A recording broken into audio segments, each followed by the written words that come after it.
जिससे बीजेपी को बड़ा झटका लगा है, क्योंकि पिछले 12 सालों से बीजेपी इस मामले के आधार पर राहुल गांधी और सोनिया गांधी को भ्रष्टाचारी साबित करने की कोशिश में है। हालांकि रस्सी जल गई पर बल नहीं गया, क्योंकि बीजेपी अब भी कह रही है कि बात खत्म नहीं हुई है, लेकिन हकीकत तो यह है कि बात अब तक जो है वो मोदी और शाह के इस्तीफे तक पहुंच चुकी है। यानी बात मोदी और शाह, अमित शाह के इस्तीफे तक पहुंच चुकी है।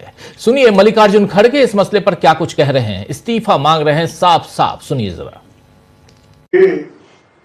जो उन्होंने नेशनल हेराल्ड के नाम से केस डाला और इस उद्देश्य से ये लोग ये कर रहे हैं कि एक पॉलिटिकल वेंडेटा, एक द्वेष के दृष्टि से ये केस किया जा रहा है और उसके कारण क्या है उन्होंने बताया। अब ये पेपर आज का नहीं, 1938 में फ्रीडम फाइटर्स ने एक पेपर को एस्टैब्लिश किया कि आजादी दिलाने के लिए, लेकिन ये लोग आज मनी लैंडिंग, सीबीआई ऐसे एजेंसीज को उपयोग करके हमारे कांग्रेस नेताओं को बदनाम कर रहे हैं। खासकर गांधी फैमिली को उन्होंने सताने के लिए ही ये केस डाला है, नहीं तो इसमें कुछ नहीं है और कोई एफआईआर नहीं है। कोई प्राइवेट पर्सन एफआईआर डालता है, उसके ऊपर एक कार्रवाई करते हैं और आज इस दृष्टि से कहा जाएगा कि जो चीज में कोई दम नहीं है उसमें दम भरने की कोशिश करके हर एक को हरासमेंट कर रहे हैं।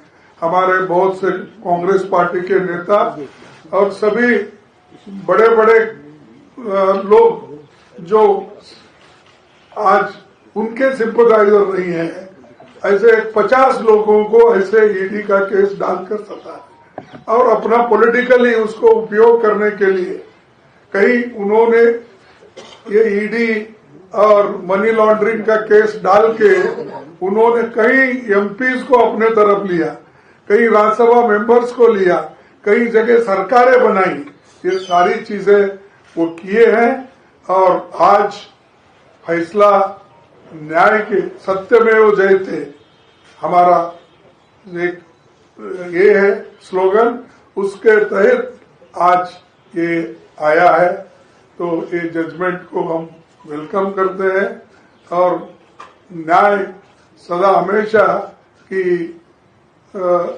जो सत्य की हमेशा जीत होती, इसीलिए मैं इस जजमेंट का स्वागत करता हूं।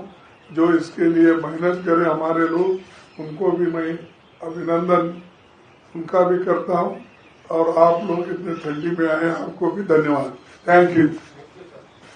तो सुन लिया आपने, साफ साफ यहां कह रहे हैं कि मोदी और अमित शाह को रेजिग्नेशन देना चाहिए, यानी इस्तीफा देना चाहिए। और ये जो रिजल्ट आया है, जो फैसला आया है अदालत का फैसला, वो मोदी और शाह के मुंह पर थप्पड़ जैसा है, ये कह रहे हैं मल्लिकार्जुन खड़गे। आपको बता दूं कि कल तो प्रियंका गांधी समेत कई कांग्रेस नेताओं ने अदालत के फैसले के बाद कहा था कि सच सामने आ गया है। कांग्रेस ने सत्यमेव जयते कहते हुए ट्वीट किया था। आज फिर कांग्रेस ने इसी मुद्दे पर बीजेपी को घेरा है और सुबह ही मल्लिकार्जुन खड़गे ने प्रेस कॉन्फ्रेंस की और कहा कि सच की जीत हुई है। जरा देखिए इस वीडियो को और इसमें क्या कह रहे हैं अभिषेक मनु सिंह भी।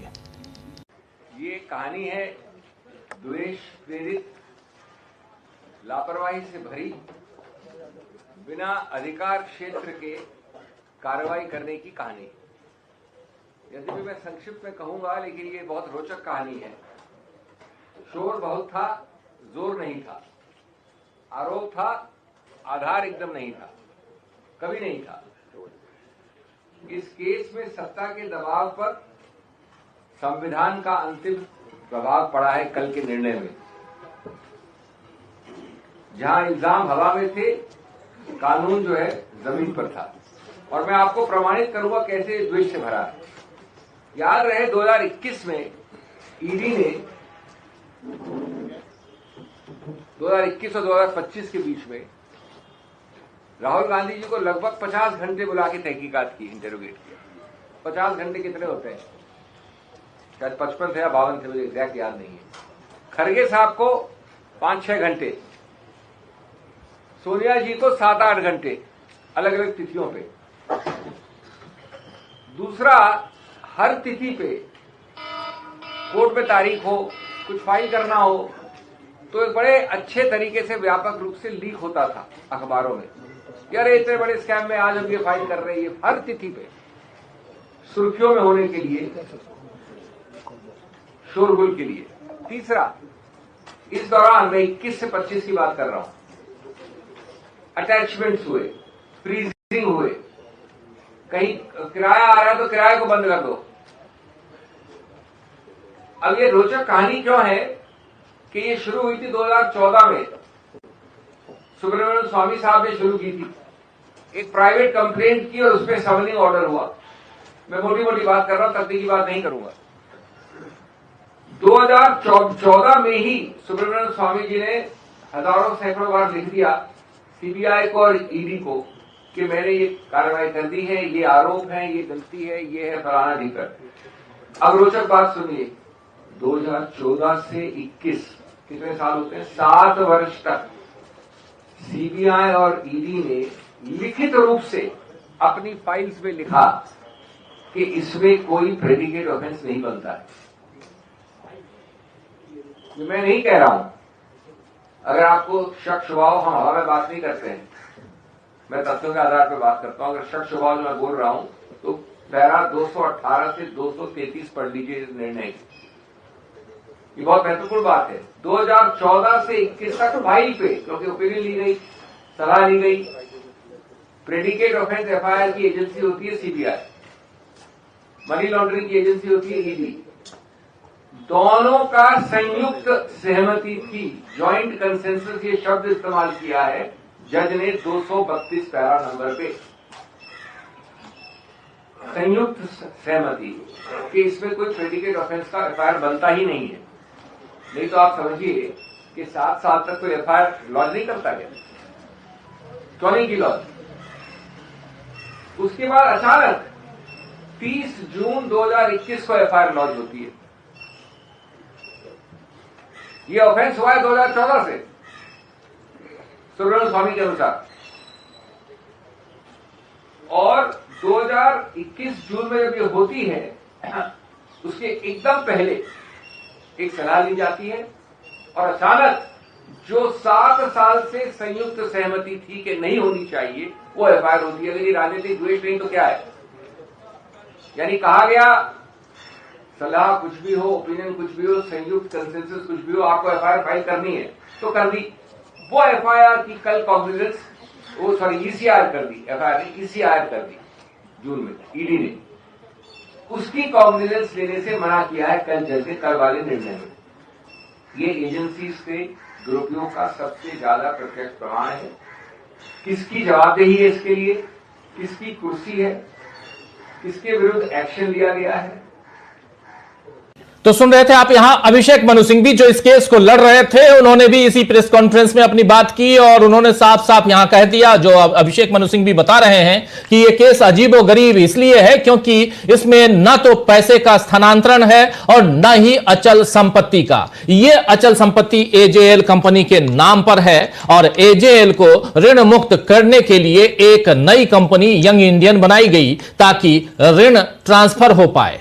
यंग इंडियन नाम की company not for profit section 8 के तहत बनी है और इस कंपनी का एकमात्र उद्देश्य होता है कि आप उससे पैसे निकालकर डिविडेंड ले लें और प्रॉफिट सब में बांट दें। यहां ऋण को यंग इंडियन को ट्रांसफर कर दिया गया और इसको आधार बनाकर ये लोग इसे मनी लॉन्ड्रिंग कह रहे हैं और यह मामला राजनीतिक नहीं होता तो बहुत ही हास्यास्पद होता। मतलब इस मामले में अगर बीजेपी शामिल नहीं होती और बिना सियासी मकसद के यह केस तैयार किया जाता तो यह हास्यास्पद होता। लेकिन अभी यहां गंभीर सवाल यह है कि बीजेपी किस तरह जांच एजेंसियों के कंधे पर रखकर अपनी बंदूक चला रही है। यानी जांच बंदूक रखने के लिए जांच एजेंसियों को सामने खड़ा करो, उनके कंधे पर बंदूक रखो और फिर इधर से ट्रिगर दबा दो। सामने विपक्षी नेता, चाहे सोनिया गांधी हो या राहुल गांधी हो या और कोई नेता हो, विपक्ष के नेता, आपने देखा कि पिछले 10 साल में कैसे ईडी का दुरुपयोग किया गया है। दुरुपयोग शब्द इसलिए कह रहा हूं क्योंकि बहुत सारे केसेस ऐसे आए हैं जिसमें आगे क्या हुआ वो आप लोगों ने देख लिया है। इसलिए और ये एक अलग मसला है लेकिन बहुत इंपॉर्टेंट मसला है। लेकिन इसी प्रेस कॉन्फ्रेंस में अभी आपने सुना था अभिषेक मनु सिंघवी से पहले मल्लिकार्जुन खड़गे को, एक बाइट और मल्लिकार्जुन खड़गे का सुनाना चाहता हूं, क्या कह रहे हैं जरा सुन लीजिए। आज उनके सिंपैथाइजर नहीं है, ऐसे 50 लोगों को ऐसे ईडी का केस डालकर सता है और अपना पॉलिटिकली उसको उपयोग करने के लिए कई उन्होंने ये ईडी और मनी लॉन्ड्रिंग का केस डाल के उन्होंने कई एमपीज को अपने तरफ लिया, कई राज्यसभा मेंबर्स को लिया, कई जगह सरकारें बनाई। ये सारी चीजें वो किए हैं और आज फैसला न्याय के सत्यमेव जयते हमारा एक स्लोगन, उसके तहत आज ये आया है। तो ये जजमेंट को हम वेलकम करते हैं। जजमेंट को वेलकम कर रहे हैं। ये मामला कल का और ईडी का मामला आज सुबह सुबह प्रेस कॉन्फ्रेंस की थी कांग्रेस पार्टी ने, और सोनिया गांधी और राहुल गांधी यहां पर नहीं झुके, लेकिन पिछले 11 सालों में कई नेता झुके हैं, कई दल टूटे हैं, क्योंकि बीजेपी को उनसे अपनी मर्जी के काम कराने थे। लिहाजा ईडी और सीबीआई के जोर से ये काम कराए गए। मल्लिकार्जुन खड़गे ने इसी पर अब मोदी और शाह को रुक जाने की चेतावनी दी है, क्योंकि जनता सब समझ रही है।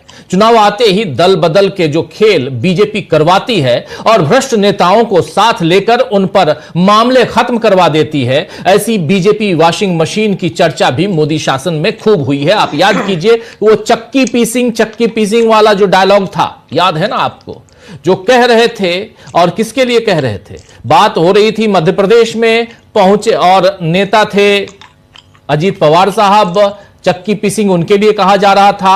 आज अजीत पवार साहब के साथ सरकार में बीजेपी है, तो ये सब कुछ होता रहा। एक वॉशिंग मशीन ऐसी जहां पे यानी आपके ऊपर भ्रष्टाचार के आरोप हैं, आपके ऊपर ईडी सीबीआई का शिकंजा है, लेकिन फिर भी अगर आपने बीजेपी ज्वाइन कर ली तो सारे केस यानी सारे पाप धुल गए, गंगा में आपने नहा लिया ऐसी। और उसके बाद वहां से बिल्कुल सफेद होकर निकलते हैं इस वॉशिंग मशीन से।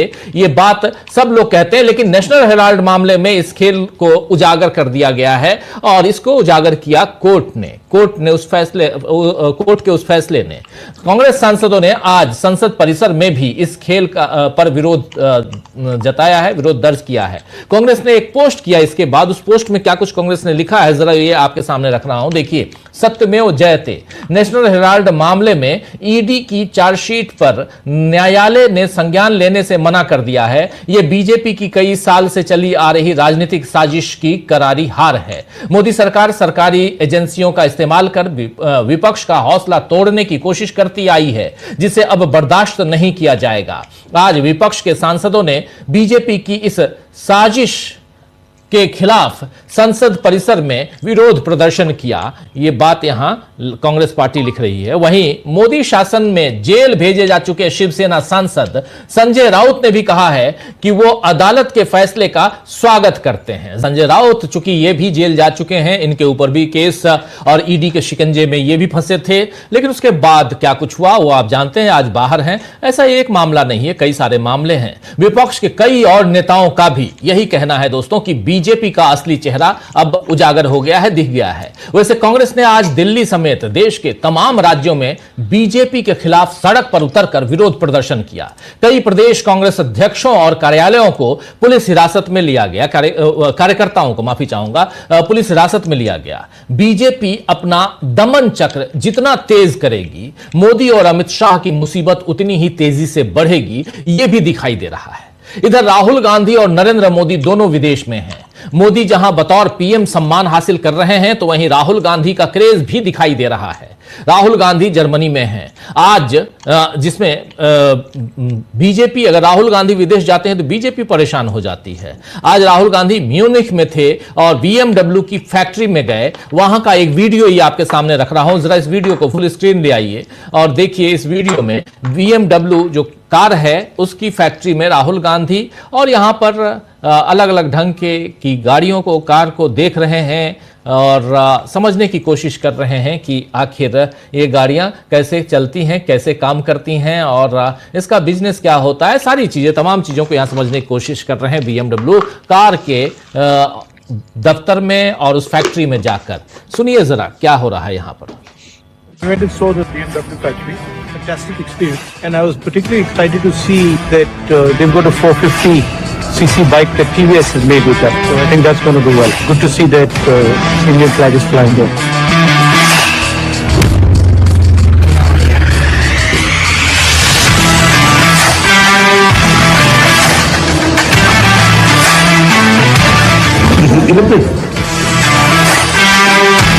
हम इंडिया से है पर दुबई रहते हैं, तो दोनों इंडिया हैं।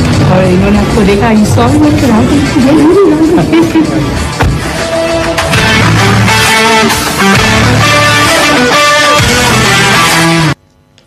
तो दोस्तों, राहुल गांधी की राजनीति से लेकर मशीनों तक की समझ युवाओं को आकर्षित करती है। बीजेपी इस बात पर भी राहुल गांधी से चिढ़ जाती है।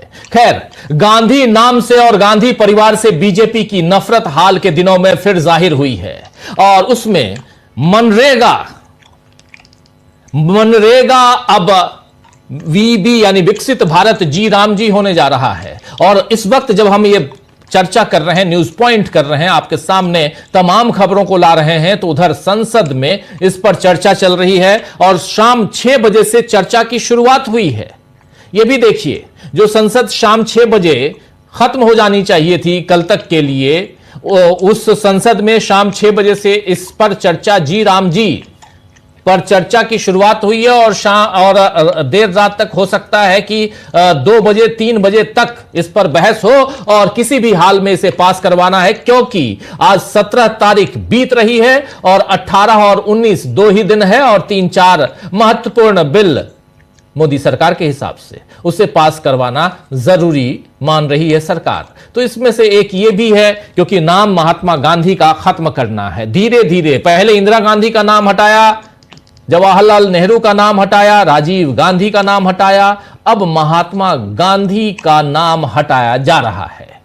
ये इस देश की जनता जो बीजेपी को वोट देती है उसको सोचना चाहिए कि क्या करना है, क्या नहीं करना है। लेकिन बहुत महत्वपूर्ण मसला है इन सब के बीच, इस पे हम चर्चा करेंगे। इन सब के बीच जब एक तरफ राहुल गांधी म्यूनिख में, जर्मनी में है, तो दूसरी तरफ नरेंद्र मोदी इथियोपिया में आज थे, वहां के पार्लियामेंट में भाषण दे रहे थे और उन्होंने कहा जैसे इथियोपिया को लोग शेर से जानते हैं वैसे ही हमारे यहां गुजरात में शेर है। गए तो थे हिंदुस्तान से, भारत में शेर कह सकते थे, लेकिन गुजरात में शेर कहा। चलिए, नरेंद्र मोदी की समझ अपनी अपनी। जब हम बाहर जाते हैं और देश के प्रधानमंत्री हैं तो अपने देश को रिप्रेजेंट करते हैं, और वो गुजरात में शेर हो या मध्य प्रदेश में हो या वो कहीं और हो, वो हिंदुस्तान के नाम से जाना जाएगा। तो आइए दोस्तों, आज चर्चा करेंगे कि क्या सड़कों पर उतरी कांग्रेस अब बीजेपी के लिए बड़ी मुसीबत बन गई है, बड़ी चुनौती पेश कर रही है, बड़ी चुनौती बन गई है कांग्रेस पार्टी बीजेपी के लिए, और बीजेपी के खेल का कैसे हो रहा है पर्दाफाश। इन सब की चर्चा हम करेंगे। हमारे साथ कुछ वरिष्ठ साथी जुड़े हुए हैं, पहले उन सबसे आपका परिचय करवाता हूं और फिर आगे बढ़ते हैं। देखिए, 4 वरिष्ठ साथी हमारे साथ जुड़े हुए हैं। प्रशांत टंडन जी हैं, शकील अख्तर जी हैं, सुनील शुक्ला जी हैं और अमलेंदु उपाध्याय जी हैं। आप चारों का स्वागत इस्तकबाल है। स्वागत इस्तकबाल आप तमाम दोस्तों, साथी, शुभचिंतक आप सबका जो अब तक जुड़ चुके हैं उनका भी, जो जुड़ने वाले हैं उनका भी। सबसे पहले शकील जी, आपके पास ही पढ़ लिया रहा है इस वक्त उधर संसद में, लोकसभा में इसी बिल पर यानी जी राम जी बिल पर बहस चल रही है और सब सत्ता पक्ष विपक्ष के तमाम नेता इस पर अपने अपने विचार रख रहे हैं। उधर भी चलेंगे, लेकिन उससे पहले अमलेंदु जी आपके पास आना चाहता हूं। कैसे आप देखते हैं, क्या एक ये गंभीर मुद्दा ईडी वाला मामला फिर से एक कहना कि आग में घी डालकर जब आग को और भड़काते हैं उस ढंग से हो गया है। आग तो लगी थी, एक तरफ वोट चोरी की आग, दूसरी तरफ संविधान बचाओ, जिस संविधान को बदलने की कोशिश लगातार, और उन सब के बीच ईडी यानी ऐसे जो सरकारी संस्थाएं हैं उनका दुरुपयोग करना, और उसमें अब अदालत ने एक मुहर लगा दी है। कैसे देखा जाए, क्या एक गंभीर मुद्दा सामने है, विपक्ष की झोली में डाल दिया गया है? अब बिल्कुल राजीव जी, विपक्ष की झोली में मुद्दा डाल दिया गया है, या कहिए कि अदालत ने यह मुद्दा जो है विपक्ष की झोली में डाल दिया है। दोनों ही बातें कही जा सकती हैं। और ये भी कहा जा सकता है कि अब अभी तक तो जो था वो सबसे बड़ी अदालत जो थी सर्वोच्च अदालत सुप्रीम कोर्ट, ईडी के मामलों में उससे फटकार पड़ती थी, और अब राजीव जी छोटी अदालतें हैं वो भी अब ईडी के मामले में फटकार लगा रही हैं। तो ये एक तरीके से देखा जाए तो मोदी शाह की बहुत बड़ी बेइज्जती के तौर पे भी राजीव जी इसको देखा जा सकता है। एक्स सीबीआई जस्टिस गवाई जो थे उन्होंने तो ईडी को काफी ज्यादा फटकारा था और ये तक कह दिया था कि आप यहाँ चले आते हैं, आप अदालतों को अपनी राजनीतिक लड़ाई का केंद्र मत बनाइए, अदालतों में आप लोग चले आते हैं। तो वो तो राजीव जी सीबीआई की टिप्पणी थी, वो कर चुके थे सीबीआई की टिप्पणी इस तरीके की। अब अगर राउज एवेन्यू कोर्ट से भी ये मामला खारिज हो जाता है, और खारिज किस आधार पर होता है कि इसमें आपने तो कोई एफआईआर भी दर्ज नहीं की। अगर भाई बिना एफआईआर के आप जो है कोई मुकदमा चला देंगे, अगर दफा 302 में राजीव जी कोई मुकदमा कायम नहीं होगा तो कत्ल के आरोप में किसी को फांसी हो जाएगी क्या? बड़ी सामान्य सी समझ है। मतलब जो कह रहे थे अभिषेक मनु सिंह भी कि भाई ये हमारे लॉ के स्टूडेंट्स हैं, अगर पॉलिटिकल मामला नहीं होता तो वो पहले उस स्तर पर ही जो था वो खारिज हो जाता, और उस पर बड़ी हंसी होती इसकी कि ये आप मामला लेकर पहुंच कैसे गए, कि आपने एफआईआर भी कोई दर्ज नहीं की, आपके पास कोई सबूत भी नहीं है, आपने कोई जांच भी नहीं की उस शिकायत पर, और एक प्राइवेट शिकायत पे आप लेकर चले आए। तो ये राजीव जी एक तरह से देखा जाए तो ये इस अदालत के फैसले ने ये साबित किया कि विपक्ष जो आरोप लगा रहा था कि ईडी और सीबीआई जैसी संस्थाएं जो हैं इनके जरिए विपक्ष को प्रताड़ित करने और राजनीतिक हित में इनको इस्तेमाल किया जाता है, उन आरोपों की पुष्टि एक बार हो गई है। लेकिन मल्लिकार्जुन खड़गे राजीव जी त्यागपत्र मांग रहे हैं, तो त्यागपत्र तो नहीं देंगे मोदी जी और शाह जी। वो तो राजनाथ सिंह जी पहले भी बता चुके हैं कि त्यागपत्र नहीं होते, इस्तीफे नहीं होते। तो राजीव जी जब निर्लज्जता की सारी सीमाएं पार हो जाए तो फिर आप कैसे ये उम्मीद कर सकते हैं कि कोई नैतिक आधार पर त्यागपत्र दे देगा, कि चूंकि एक अदालत ने जो फटकार लगा दी है, तो ये तो किसी हाल में होने वाला नहीं है। लेकिन राजीव जी यहाँ एक चीज ये भी है कि ईडी आती किस विभाग के अंतर्गत है, मंत्री उसका कौन है, क्या उस मंत्री की भी बेइज्जती नहीं है, ये भी सवाल उठता है। तो ये राजीव जी मुझे लगता है कि ये बड़ा एक चीज जो है वो इस अदालत के आदेश के जरिए विपक्ष को लगी है। और आप देखिए कि आज पूरा विपक्ष जो था वो इस प्रदर्शन में शामिल था, ईडी के खिलाफ जो प्रदर्शन हो रहा था संसद में, पूरा विपक्ष उसमें शामिल था। तो यानी राजीव जी कि ये अब मसला जो है वो लोगों को एकजुट कर रहा है। सुप्रिया सुले से लेके और प्रियंका चतुर्वेदी, संजय राउत तक और प्रोफेसर राम गोपाल यादव तक सब लोग जो थे इस मसले पर सरकार की आलोचना करते हुए नजर आए। तो यानी राजीव जी की इसके जरिए अब विपक्षी गोलबंदी फिर बढ़ी। कई सारे मसले हैं जिन पे पहले ही विपक्ष एकजुट था, ये सरकार बार बार विपक्ष को एकजुट करा देती है, अब इस मसले के जरिए भी अब एकजुट हो गई। अब जो जी राम जी लेकर आ रहे हैं जिस पे सदन में चर्चा चल रही है, इसने भी विपक्ष को एकजुट कर दिया है। और सत्ता पक्ष के अंदर जो है वहां भी इसके लेकर फांके साफ तौर पर दिखाई पड़ रही है कि वहां भी एकजुटता इस मसले को लेकर नहीं है। भले ही वो महात्मा गांधी का नाम हटाए जाने को लेकर ना हो, लेकिन जिस तरीके से राज्यों के ऊपर बोझ डाला जा रहा है उसको लेकर भी आ रहा है। और आज राजीव जी जिस तरीके से पूरे देश भर में कांग्रेस ने प्रदर्शन किए हैं, तो कांग्रेस ने यह भी बताया कि हम प्रदर्शन करना भी जानते हैं, मुख्य विपक्षी अगर दल हैं तो हम विपक्ष की भूमिका निभाना भी जानते हैं, और यह भी बता दिया कि हम जिंदा भी हैं, आपके मारने से मर नहीं जाएंगे और मरे भी नहीं आपके मारने से। तो ये राजीव जी मुझे लगता है कि एक नई जान जो है, देखिए विपक्ष में जान क्या होती है, विपक्ष में जान यही होती है कि विपक्ष संसद में जो जितनी उसकी शक्ति है वहां अपनी बात रखे और सड़क पर अपनी ताकत का मुजाहिरा करे। तो सड़क पर भी अपनी ताकत विपक्ष ने दिखा दी, संसद के अंदर तो रोज दिखाई रहा है, रोज जो है नारे वहां लग रहे हैं। बिरला साहब जो रोज बताते रह जाते हैं कि पोस्टर नीचे करो, पोस्टर नीचे करो, लेकिन पोस्टर वहां दिखाई देते रहते हैं। तो ये राजीव जी एक तरीके से देखा जाए तो विपक्ष जो है वो बहुत मजबूत है, और मोदी जी अब चले गए हैं विदेश ताकि संसद का सामना ना करना पड़े। तो बहुत सारी दिक्कतें मोदी जी के सामने बढ़ने वाली हैं। और राजीव जी समय जैसे जैसे बढ़ रहा है, 2026 जैसे जैसे नजदीक आ रहा है, मुझे लगता है कि सरकार के लिए दिक्कतें और ज्यादा बढ़ती जा रही हैं। अब मोदी जी भले ही जो है वो इथोपिया में जाकर बता रहे हो कि गुजरात में शेर होते हैं, लेकिन मोदी जी ये भी जानते होंगे गुजरात में गधे भी होते हैं। वो अखिलेश यादव ने उत्तर प्रदेश चुनाव के दौरान कहा था कि वो अमिताभ बच्चन जो है गुजरात के गधों का प्रचार करना बंद कर दें। तो गुजरात के गधे जो होते हैं राजीव जी वो जंगलों में पाए जाते हैं, 4000 के आसपास उनकी आबादी बताई जाती है, नहाते नहीं है लेकिन देखने में बड़े खूबसूरत लगते हैं। उनका प्रचार जो गुजरात टूरिज्म कराता है वो अमिताभ बच्चन किया करते थे। तो अखिलेश यादव ने कहा था कि भाई मैं कहूंगा अमिताभ बच्चन से कि वो गुजरात के गधों का प्रचार करना बंद कर दें। जहां शेर होते हैं वहां गधे भी होते हैं राजीव, तो सब कुछ होता है। जंगल है, जंगल में तो सब होते हैं, तोता मैना भी होते हैं, गिद्ध भी होते हैं, चील कौवे भी होते हैं, सब कुछ होता है। जंगल है तो जंगल में तो होगा ही, शेर भी होगा, चील कौवे भी होंगे और गधे भी होंगे, सब कुछ होंगे। तो अच्छी बात है कि गुजरात में जंगल भी हैं, बचे हुए हैं अभी, वरना तो अगर छत्तीसगढ़ में होते तो राष्ट्र मित्र को दे दिया जाता खदान करने के लिए कि खोदो, जंगल के जानवर भी मरेंगे और आपका व्यापार भी ठीक तरीके से चलेगा। तो ये राजीव जी ठीक है, वो इथोपिया में कहें या कहीं भी कुछ कहें, अच्छी बातें हैं, लेकिन बड़ी चुनौती अब कांग्रेस की तरफ से इस सरकार को मिल रही है, मोदी जी को मिल रही है। और आज जैसा आपने भी शुरू में कहा कि मल्लिकार्जुन खड़गे इस तरीके के शब्दों का प्रयोग नहीं करते हैं, लेकिन आज उन्होंने बहुत तल्ख शब्दों में जिस तरह से कहा है कि ये मोदी और शाह के गाल पर थप्पड़ पड़ने जैसा है, इनको इस्तीफा दे देना चाहिए।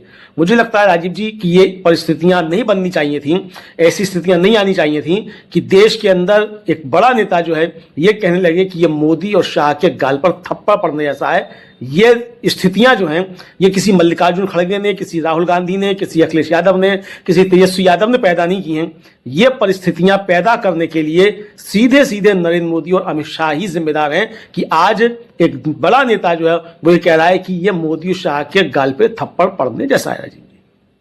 जी जी, कांग्रेस चुनौती दे रही है, गंभीर चुनौती है। अमलेंदु जी, क्लोजिंग कमेंट कैसे आप देखते हैं? बिल्कुल राजीव जी, गंभीर चुनौती है, कांग्रेस दे रही है चुनौती, इसमें कोई दो राय है ही नहीं। और अगर गंभीर चुनौती कांग्रेस नहीं होती तो मोदी जी से लेकर कितने और तमाम पूरी भारतीय जनता पार्टी इतनी परेशान क्यों होती? आप समझिए राजीव जी कि अगर भारतीय जनता पार्टी के दो मंत्री जो है दोनों सदनों में मोदी जी की कब्र खोदने पर जुट जाए और वो संसद की कार्रवाई में शामिल हो जाए, ये कि मोदी तेरी कब्र खोदेगी, उनके मुख से ही सुना ना हम लोगों ने, तो हमें तो मालूम नहीं किसने कहा, लेकिन नड्डा साहब और रिजिजू साहब जो थे वो सदन के अंदर कह रहे थे कि मोदी तेरी कब्र खोदेगी। तो वो कब्र खोदने पे जुटे जाए दो मंत्री, तो आप समझ लीजिए कि कितनी ज्यादा परेशानी भारतीय जनता पार्टी को हो रही है। तो इसका मतलब चुनौतियां मिल रही हैं और कांग्रेस से ही मिल रही हैं, वरना सोनिया गांधी से माफी की मांग क्यों हो रही है कि भाई सोनिया गांधी माफी मांगे? अरे कब्र खोद रहे हैं वहां खड़े होकर के नड्डा साहब और रिजिजू साहब, और माफी मांगने की बात कर रहे हैं सोनिया गांधी से, भाई ये कहाँ की बात है? तो ये राजीव जी इसका मतलब चुनौतियां मिल रही हैं और गंभीर चुनौतियां मिल रही हैं, ये साफ तौर पर दिखाई पड़ रहा है। अब जिस तरीके से SIR राजीव जी हो रहा है और SIR के खिलाफ जिस तरीके से माहौल बन रहा है, राहुल गांधी ने वोट चोरी को लेकर बात की, सोचा ये गया कि बिहार के बाद राहुल गांधी खामोश हो जाएंगे वोट चोरी को, लेकिन वो तो फिर आगे पर चल रहे हैं और पूरे देश भर में उस पर बात हो रही है। तो ये इसका मतलब समझ में आ गया कि ज्ञानेश कुमार गुप्ता के जरिए मदद तो ली जा सकती है, लेकिन राजीव जी अब यहाँ एक बात और भी कही जा रही है कि वहां नीतीश कुमार जो है उनको तो ज्ञानेश कुमार ने मदद नहीं की, लेकिन बीजेपी को मदद कर दी ज्ञानेश कुमार ने। अब ये भी चर्चाएं चलने लगी हैं। अब ये कौन चर्चा चला रहा है, पता नहीं कौन चला रहा है राजीव जी, कि नीतीश कुमार को तो ज्ञानेश कुमार ने मदद नहीं की थी, लेकिन बीजेपी की मदद ज्ञानेश कुमार ने की। और नीतीश कुमार इस बात को समझ रहे हैं, उनके एक नेता ने कह दिया कि 18 विधायक हमारे संपर्क में हैं। तो अब 18 विधायक कौन से संपर्क में है? तो क्या नीतीश कुमार अकेले सरकार बनाने के लिए चल रहे हैं क्या? हालांकि आज मालूम पड़ जाएगा कि किसके साथ है किसके साथ नहीं है। अगर महात्मा गांधी के नाम पर भी नीतीश कुमार साथ में बीजेपी के खड़े हुए हैं तो वो समझा जा सकता है नीतीश कुमार क्या करने आ रहे हैं। लेकिन ये निश्चित तौर पे अब तय हो गया है कि कांग्रेस एक बड़ी चुनौती के तौर पर भारतीय जनता पार्टी के लिए उभर रही है, और ये साफ अब समझ में आता है बीजेपी को कि लड़ाई अब इतनी आसान नहीं है। 240 पे जो सिमटे हैं ये राजीव जी, हम लोग हालांकि पहले भी कहते हैं पूरे लोकसभा चुनाव के दौरान कि अगर चुनाव निष्पक्ष, स्वतंत्र और पारदर्शी है और चुनाव आयोग का कोई खेल नहीं है, व्यवस्था का कोई खेल नहीं है, तो भारतीय जनता पार्टी 140 पे सिमटेगी। तो अब वो जिस तरीके की चीजें आई हैं और जिस तरीके की तमाम संस्थाओं की रिपोर्ट्स आई हैं वो भी यही इशारा कर रही हैं कि लगभग 100 सीटों पर बेईमानी हुई है। राहुल गांधी इसको रखेंगे भी जब वो अपना हाइड्रोजन बम लेकर आएंगे कि कहाँ का क्या क्या बेईमानी हुई है। लेकिन फिर भी राजीव जी कि ये समझ में आने लगा है कि ज्ञानेश कुमार की मदद के बावजूद भारतीय जनता पार्टी के लिए दिक्कतें बढ़ेंगी, और सबसे बड़ा खतरा जो है राजीव जी बीजेपी को वो आने वाले असम के विधानसभा चुनाव को लेकर है कि अगर वहां उनके लाड़ले दुलारे जो हैं और घुसपैठिया जो चिल्लाते रहते हैं तमाम राज्यों में जाकर, उनके लिए कोई खतरा ना पैदा हो जाए। तो इसलिए काफी ज्यादा चिंताएं जो हैं वो बीजेपी की बढ़ी हुई दिखाई पड़ती। जी बीजेपी की। और सबसे ज्यादा इंपॉर्टेंट ये आप लास्ट में जो कह रहे हैं असम का नाम, सबसे महत्वपूर्ण असम राज्य है अगर आगामी 5 राज्यों के चुनाव को देखा जाए, क्योंकि असम को अगर रिटेन नहीं कर पाई बीजेपी, हालांकि दूसरा यंत्र है, तंत्र है, मंत्र है, जो भी कह लीजिए, वो चुनाव वोट चोरी, और बिहार में आप लोगों ने देखा, महाराष्ट्र में देखा, हरियाणा में देखा, सब जगह आप लोगों ने देखा है, और पता नहीं कितने अलग अलग चुनाव में वोट चोरी होती रही होगी, करते रहे होंगे, लेकिन अब इसका पर्दाफाश हो चुका है, इसलिए इसको हम यहां कह रहे हैं, इस मंच से खुले तौर पे हम कह रहे हैं। क्योंकि राहुल गांधी ने क्योंकि इस बारे में बहुत सारे प्रूफ दिए हैं, चुनाव आयोग उस पर कोई जवाब नहीं दे रहा है।